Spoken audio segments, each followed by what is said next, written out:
Hi, and welcome to the 9th episode of 5 and 5. I'm Katie Ritter, and you can find my contact information on the screen right now.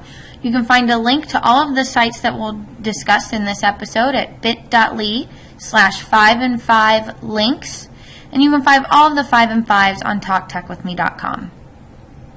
Our first tool is Google Forms. Now, you've probably heard of Google Forms, but you may not be using it. It is a super fast and efficient way to create online assessments, to collect survey information, and to start converting paper assignments into digital assessments if you haven't quite gotten your feet wet there. So you access Forms through your Drive, so drive.google.com. Then you'll go to Create a Form. They have all different themes that you can choose from, and now you can actually customize your own themes. This is a form I created for my trainings. You have all different question types. What you don't see here is a paragraph response, so students can have extended answers. You can include images, video. Best part about Google Forms is it automatically sets up and populates a spreadsheet with all of the responses for you. So I did nothing to the spreadsheet that you see here. All I did was create my form, and the spreadsheet automatically created my headers based on my questions and automatically filled in each of the rows and columns with the students' answers. Another awesome time saver if you're going to start using Google Forms for assessments in class is Flubaroo. And Flubaroo is an add-on that goes in a Google spreadsheet, so that response spreadsheet that Forms sets up for you, and it will grade the assignment for you. So you go through and you fill out how many points each question should be if it's a student identifier, and you can actually skip the grading. And then you'll want to make sure that you always take your form with all of the correct answers. So fill out your answer key, and then within seconds, Flubaroo grades all of your responses for you and gives you feedback on each question of the percentage of students that got the question right. So that's instant data to have on your student assessments.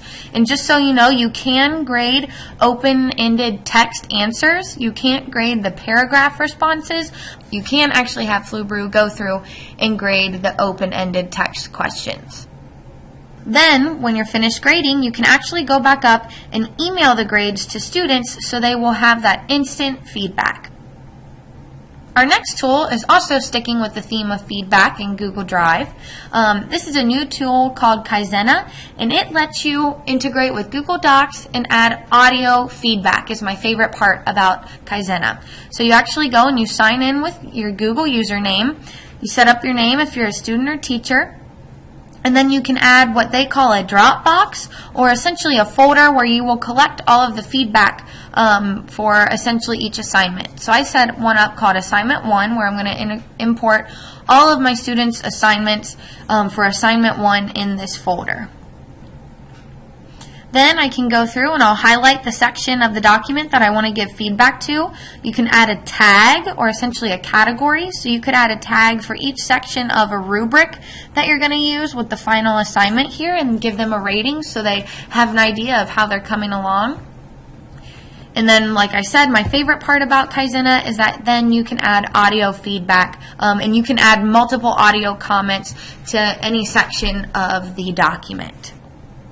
Then they've actually also come out with an add-on for Google Docs called Kaizena Mini, and you'll access it similar to where we access Flubaroo and spreadsheets. And then same thing, you'll highlight the section that you're giving the feedback on, you can give it a tag and a rating, and then add your audio feedback here. Bitly is a URL shortener. It's fabulous, especially for little guys who have trouble typing. So Bitly is just bit.ly. And you do not need an account. You can just go to the site and paste the link up at the top. It will give you this, you'll see it highlighted at the top, it'll give you a shortened URL. So when you have a URL that's almost as long as a sentence, this is much, much, much easier to type. However, like I said, you don't need to create an account, but I do recommend that you do create a free account, because then you take it one more level and you can actually then customize those URLs. So here I took that same URL that it just gave us previously and I customized this one to bit.ly/CEM2014. So that's even easier to type when you're actually typing something that makes sense. And lastly, our tool today is BlendSpace. So I've actually got a little video from them where I'll let them do the talking. Getting started creating lessons in BlendSpace takes 30 seconds. All you need to get started is the topic you want to create your lesson on. I'm going to create a lesson on the periodic table. I can just type in the title and then start searching using the pane on the right. When I press the search button, BlendSpace goes out and finds related videos. All I have to do is drag and drop it onto my lesson.